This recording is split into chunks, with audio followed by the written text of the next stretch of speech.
Thank you, Maureen. That was lovely.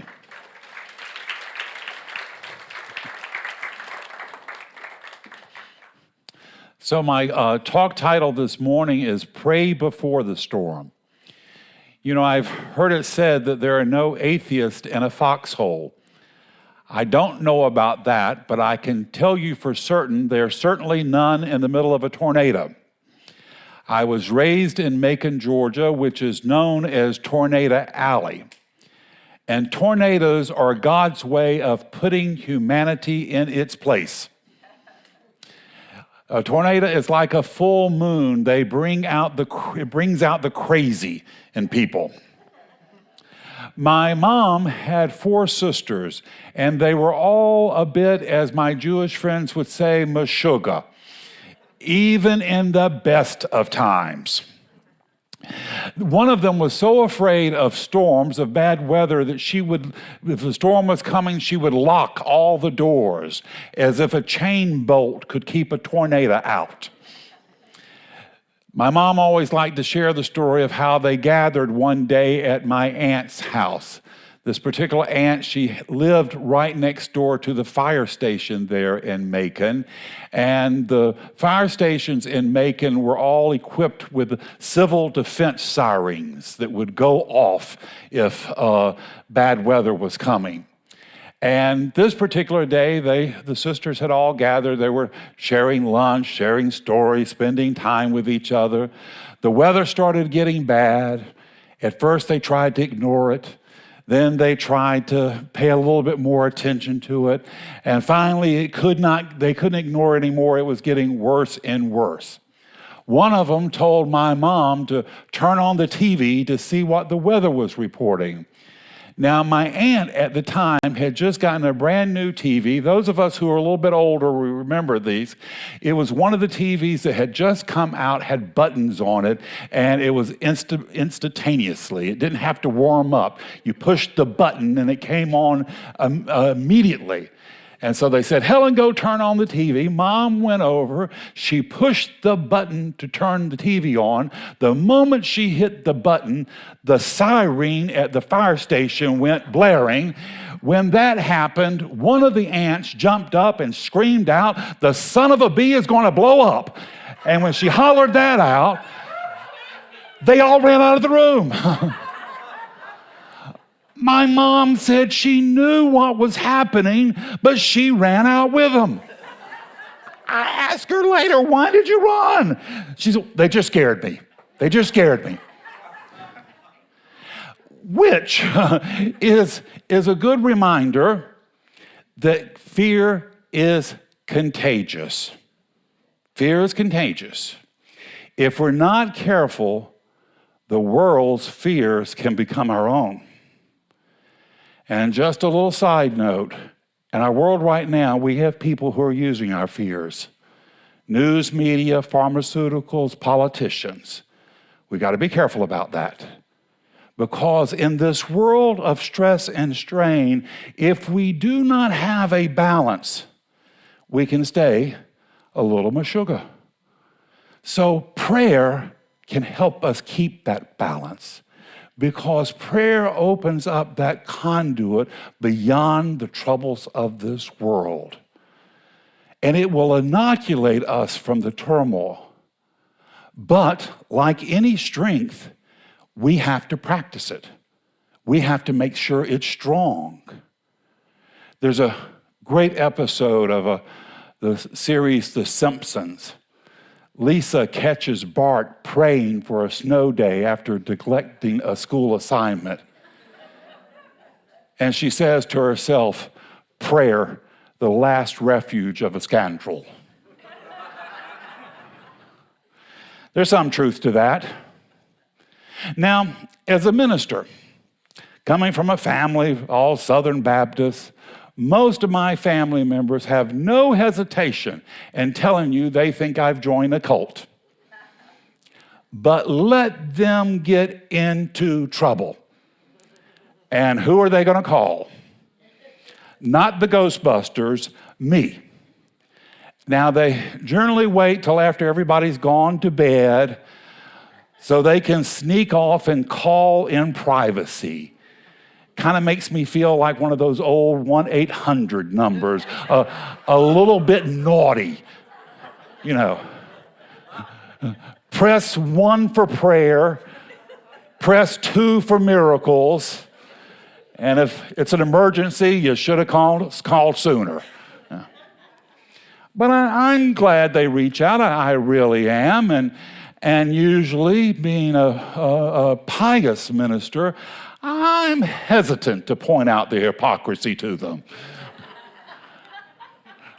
At least right away.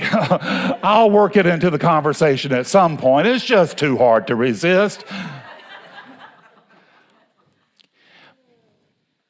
But it makes me wonder, do we sometimes treat God that way?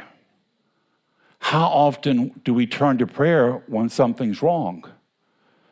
When we are afraid, uncertain, overwhelmed, when the diagnosis has come in, when the relationship has broken down, when finances has gotten tight, and suddenly we become spiritual. Now, there's nothing wrong with that. In fact, it's deeply human, but it misses an important point. That spiritual strength can't be built in a moment of crisis.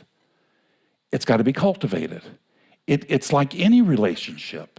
You've got to grow it because we're going to have challenges.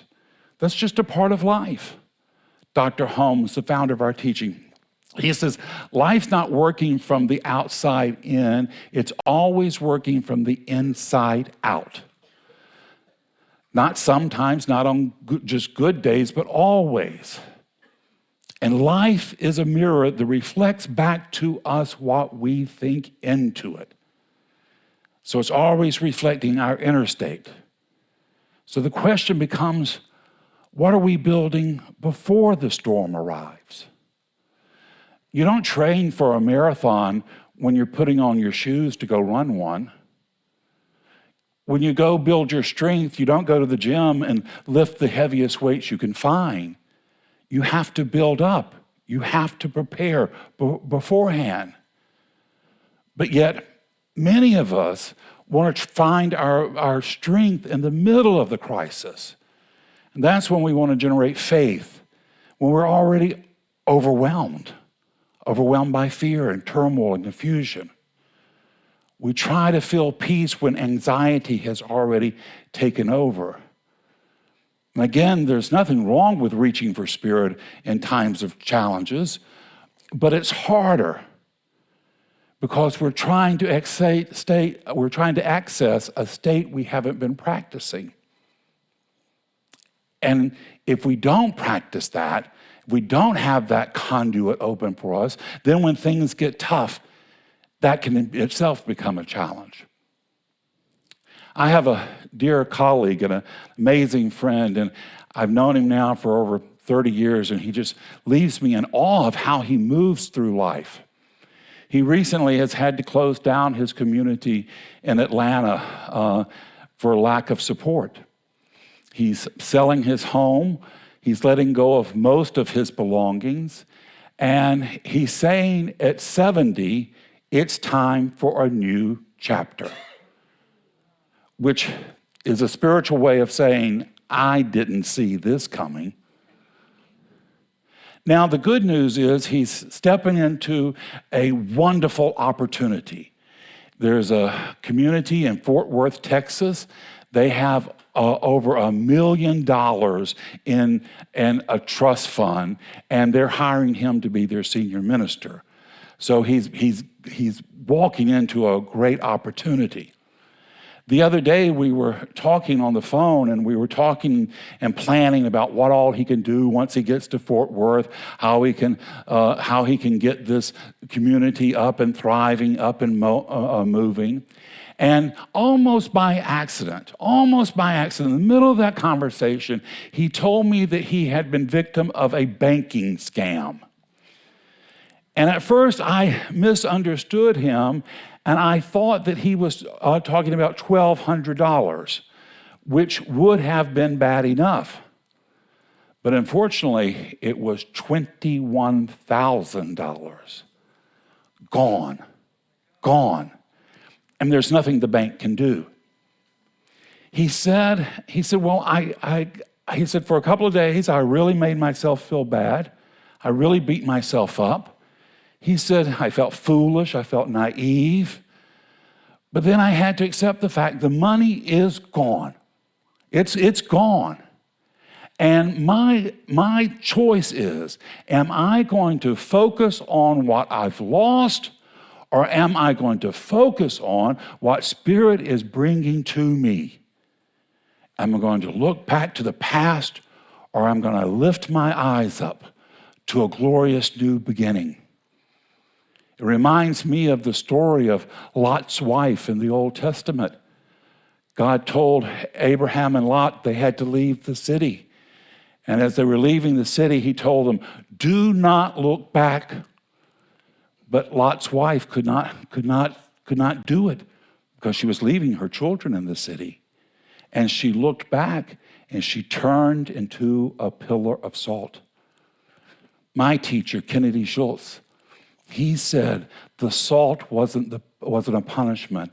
He said the salt was from her tears, that she couldn't stop crying about what she left behind. And isn't that the temptation? To keep looking back, to keep replaying the loss, to relive the moment, and not to inspire the courage to move forward. Faith is not something we invent in crisis. It's something we build through relationship.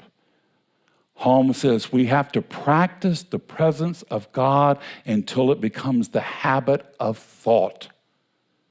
And that word practice, that's everything. Not emergency use, not occasional inspiration, but daily alignment, daily making the decision. I'm going to lift my eyes from the turmoil of this world, and I'm going to look around me, and I'm going to look for the best and the signs of joy and love, the signs of this world healing. You know, this past winter, we had a really harsh winter, and I'm sure many of you are like us. Some of our plants died away, and some you had to replace, others you had to chop down to the root. And it's amazing right now because even those that you had to chop down to the ground, some of them you're seeing little signs of fresh growth and a new life. I declare Spirit's miracles hundreds of times a day. When I have a nice person at the checkout at the grocery store, that's God's miracle showing up for me. When I see new life in the gardens, that's God's miracle showing up for me. When I have a good night's sleep, that's a real miracle showing up for me. In Scripture, it says, pray without ceasing. That's an interesting verse. Pray without ceasing. You know you're already doing that. Most people don't realize it. Your unceasing prayer is your self-talk. That's your unceasing prayer. And for most of us, what we say to ourselves, if we said out loud to somebody else, they would haul us away. They wouldn't let us do this. A friend of mine, he once told me, he said, you know, your boss can yell at you for 20 seconds. He said, but you can repeat it to yourself for 30 years. Be kind to yourself. Speak to yourself as you're speaking to a child of God, because that, in fact, is exactly what you're doing. So don't pray when things fall apart. Don't pray when you run out of options. But pray until it becomes the rhythm of your inner life. And that's the shift. Prayer is not something we just do. It is something we become. And it's not about informing God of our problems. It's about aligning ourselves with a deeper reality. And yes, we want to leave room for joy. Scripture says, make a joyful noise unto the Lord. So it doesn't always have to be heavy. Gratitude is one of the greatest prayers you can have. Meister Eckhart said, if the only prayer you ever say is thank you, that's prayer enough. So be in gratitude for as much as you can. Celebrate. And when you do that, it will empower you. It will give you the strength to face challenges. This past week, I've had a difficult visit to a rehab center. A dear friend of this community, actually, he's gotten older. He's had multiple falls. And the last fall was quite serious. It caused bleeding on his brain. So they had to remove a portion of his skull to relieve the pressure. He's in rehab. His 2 sons live far away, and so they can't always get to him, even though they're doing a really good effort to make sure he's being taken care of. But he's having to spend time in this rehab a lot by himself. He's scared, he's confused, and he wonders what his future holds for him. So I went to visit with him, and he wanted to hold my hand. And he held my hand, and he just looked at me and he said, am I going to be okay?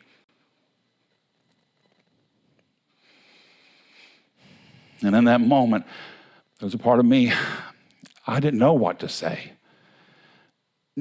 Not just as a minister, but as a human being. Because when someone looks at you and asks something like that, they don't want philosophy. They don't want pat answers. They want something that they can hold on to. So I didn't just want to give him platitudes. I wanted to speak from my heart and soul because I know this person. I love this person. And I felt I had to give him something to hold on to during the challenges he's going to face. And so the only thing I knew to do was to tell him the truth. And the truth was, he's been a great dad. He's raised 2 grown men that are traveling across the country to check on him. He was a great husband. I knew his wife. He loved her and she loved him. He's been a great friend. And so I told him there, I said, you have loved and you have been loved. And love is going to carry you on. And whatever you face, just know that Spirit will be there with you, and you will rest in the arms of a loving God. And what helped me get through that was the knowing that the one thing I can do is I can keep him in prayers. So every night when I get comfortable in bed, when the 2 little dogs are snoring underneath the bed and the hum of the air conditioner is going on, I feel good and comfortable. The first thing I start my prayers is with gratitude. Gratitude of how I'm comfortable in that moment. Gratitude that I have love in my life. And then I start praying for as many people as I can pray for, as many people I remember. And he's certainly one of them, but I have many others. And I pray for our community. I pray for our nation. I pray for our leaders, even the ones I don't like that much. And I pray for our world, that we come to a better knowing, that we come to a time where we live in peace and harmony, where we live in a time where hate is not a coin of manipulation. And I be sure to include myself in those prayers, to include my life. And the biggest thing I pray for is open my eyes to the blessings and the love of God made manifest in my world. And the next morning I go out and I look for it as hard as I can. And most of us, we go out, and this was certainly, we want the big miracles. We want the Red Sea parting. We want the virgin birth. We want the resurrection. But look for miracles and daily signs around you. When the old friend calls you and you hadn't expected, that's a miracle from God. When a neighbor is a little bit more kind and open to you, that's a miracle from God. When an opportunity shows up, declare Spirit's miracle, and your life will become a miracle from Spirit, because it's exactly what it is. Holmes says the only God we'll ever know is the God we embody. Embody.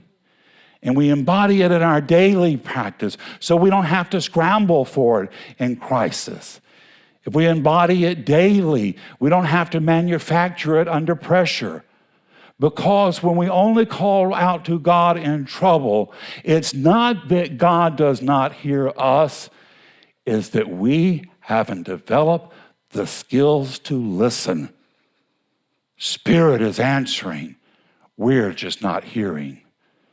Because God never rejects our call. But imagine the depth of a relationship if we don't just show up when we need something, but simply because we want to be in that presence. We want to feel that presence. This is the water from the well. If you drink, you will thirst no more. Because the truth is, the storms are going to come, not as punishment, not as failure, because they're just a part of life.